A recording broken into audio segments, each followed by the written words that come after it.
నిజంగా జగన్మోహన్ రెడ్డి గారు ముఖ్యమంత్రిగా ఉన్నప్పుడు, అప్పుడు విపక్షంలో ఉన్నవాళ్ళు తనను టార్గెట్ చేయడం కోసం ఎంచుకున్న అంశాలు, వీళ్ళు చేసిన దుష్ప్రచారం, ఒక్కసారి ఇప్పుడు మళ్ళీ ఆ పత్రికలు ప్రతిరోజు మనకు గనక దొరికి ఓపికుంటే ప్రతిరోజు తిరగేసి చదవాలి.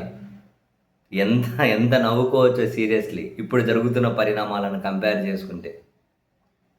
రిషికొండలో అప్పటికే ఉన్న భవనాలు మళ్ళీ ప్రభుత్వ అవసరాల కోసం అని చెప్పి మరికొంత ఎక్స్‌పాన్షన్‌కు పూనుకుంటే, దాని మీద అప్పటి నుంచి ఇప్పటి వరకు ఇప్పటికీ ఏమంటారు దారుణమైనటువంటి కమెంట్ చేస్తూ ఉంటారు. కానీ ఇటువైపు వీళ్ళు ఇంక అట్లాంటివి అంతకి ఎన్నింతలు చేసుకుంటూ పోతూ ఉన్నారో. ఎప్పటినుంచి గొడవ పంచదార్ల కొండకు తవ్వేస్తూ ఉన్నారు. పంచదార్ల కొండను తవ్వేస్తూ ఉన్నారు అని. చివరికి దాని మీద ఎవరైనా అక్కడ గ్రామాల్లో ఉన్నవాళ్ళు, చుట్టూ ఉన్నవాళ్ళు ప్రశ్నిస్తూ ఉంటే వాళ్ళ మీద కేసులు పెడుతూ ఉన్నారట. పంచదార్ల కొండను తవ్వేసి ఫుల్‌గా డబ్బులు క్యాష్ చేసుకుంటున్నటువంటి తెలుగుదేశం పార్టీ నేతలను మాత్రం చూసి చూడనట్లు వదిలేస్తూ ఉన్నారట.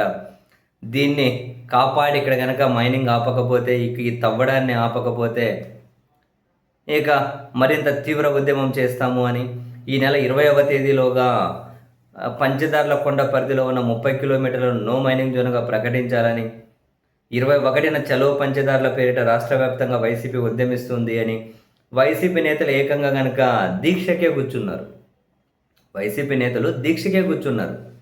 ఇక్కడ ఏకంగా 500 కోట్ల రూపాయలను కొల్లగొట్టే విధంగా కొండను దవ్వేస్తూ ఉన్నారట. ప్రాచీన శైవ క్షేత్రం ఉన్న పంచదార్ల కొండది పవిత్రమైన బౌద్ధ రామాలకు, ప్రకృతి అందాలకు నెలవు.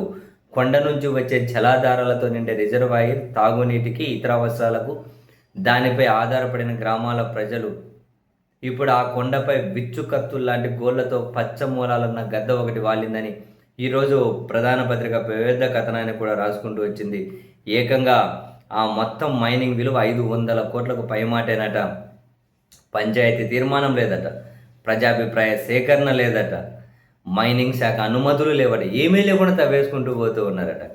చివరికి వైసీపీ ఆందోళన చేసి వైసీపీ కంప్లైంట్ చేస్తే ఆ మైనింగ్ తవ్వకాలపై ఏదో విచారణ చేపట్టి తూతు మంత్రంగా వాళ్ళకు ఫైన్ విధించాలి అని చెప్పి మైనింగ్ అధికారులు ఏదో నిర్ణయం తీసుకొని కొంచెం తూతు మంత్రంగా ఆ ఫైన్ విధించారట. ఇప్పుడు ఇదంతా ఫుల్ ఆందోళన అయిన తర్వాత ఇప్పుడు అనుమతులు ఇస్తూ ఉన్నారట. అది కూడా ఏదో కొంత ప్రాంతానికి అనుమతులు ఇస్తారు, మిగతాదంతా తవ్వేసుకుంటారు. సో ఇప్పుడు కూడా అటువంటి వ్యవహారమే జరుగుతుందట. ఇది మొత్తం వీళ్ళు ప్రధాన కథనాన్ని కనుక చూస్తే అనకాపల్లి ఎంపీ గారు, సీఎం రమేష్ గారు వాళ్ళ బినామీలను ముందు పెట్టి మొత్తం ఇదంతా తవ్వేస్తున్నారని చెప్పి ఈ పత్రిక ప్రధానమైనటువంటి కథనంలో లేవనెత్తినటువంటి పేరు. ప్రశ్నించిన వాళ్ళపైన కేసులు పెడుతున్నారట. ప్రాచీన శైవ క్షేత్రానికి దీనివల్ల ముప్పు ఏర్పడుతుందట ఈ తవ్వకాల వల్ల. అసలు నిజంగా మొత్తం బోడిగుండు తవ్వేసిందండి. అది కనుక చూస్తే మొత్తం బోడిగుండులాగా అయిపోయింది. కానీ మన వాళ్ళు మాత్రం ఏం తవ్వేసినా ఏం కదా, ఎదుటి వాళ్ళు ఏదైనా గడపారేస్తేనే ఇప్పుడు ఋషికొండలు రకరకాలు అన్నారు, దేవతలు అన్నారు, ఋషులు అన్నారు, ఇంకొకటి అన్నారు. ఇప్పుడు అసలు సిసలైనటువంటి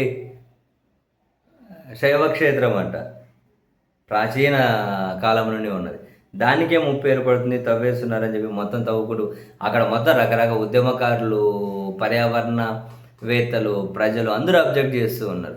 ప్రభుత్వం వైపు నుంచి దేని మీద నాకు క్లారిటీ వచ్చిందా? ఉల్టా ఇంకెవరైనా బెదిరించడం కోసం ఉల్టా కేసులు పెడతారు. అధికారంలో ఉంటే ఏమైనా చేయొచ్చా అండి? చేస్తారు. అధికారంలో ఉన్నా చేస్తారు, అధికారంలో లేకుండా పత్రికలు, టీవీ ఛానళ్ళు ఉంటే వాటిని అడ్డు పెట్టుకొని ఏమైనా చేస్తారు. ఎంత దుష్ప్రచారమైనా, ఎన్ని నిందలైనా.